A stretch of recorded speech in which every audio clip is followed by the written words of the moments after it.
ఖిల్లా రామాలయంలోకి అల్లా ఎలా వచ్చారు? అసలు ఎక్కడ హిందూ పుణ్యక్షేత్రాలుంటే అక్కడికి ముస్లింలు పనిగట్టుకుని వచ్చి చేరుతారెందుకు?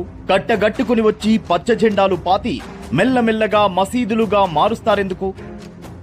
చారిత్రక హిందూ పుణ్యక్షేత్రాలున్న ధర్మపురి, వేములవాడ, యాదగిరిగుట్ట, ఇలా ప్రపంచ ప్రసిద్ధిగాంచిన శ్రీశైలం, తిరుపతితో సహా ప్రతి చోట లౌడ్ స్పీకర్ల ద్వారా అల్లాహు అక్బర్ అంటూ హజా వినిపిస్తూ ఆలయాల పవిత్రతను దెబ్బతీస్తారెందుకు?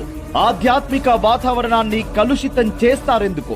పూల దుకాణాలు, పండ్ల దుకాణాలు పెట్టి స్నానం కూడా చేయని వాళ్ళ చేతులతో వాటిని తాకి మన పూజల్ని అపవిత్రం చేస్తారెందుకు?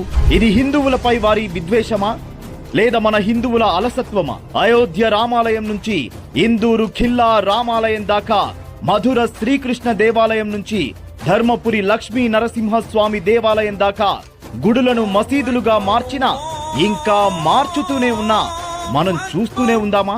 గుడులనే కదా మారుస్తున్నారు అని ఊరుకుంటే ఇప్పుడు ఇళ్లల్లోకి కూడా చొరబడుతున్నారు. లవ్ జిహాద్ పేరుతో హిందూ అమ్మాయిలను ఇస్లాంలోకి మారుస్తున్నారు. జనాభా పెరిగిన కొద్దీ జులుం పెంచుతున్నారు. ఇకనైనా జాగ్రత్త పడకపోతే మన పిల్లల పరిస్థితి ఏంటి? హిందూ దేవుళ్లతో పాటు మనల్ని మనం కూడా కాపాడుకోకపోతే మన గతి ఏమవుతుంది? ధర్మాన్ని కాపాడుకుంటేనే అది మనల్ని కాపాడుతుంది. హిందువుల ఐక్యతే ఈ దేశానికి శ్రీరామ రక్ష.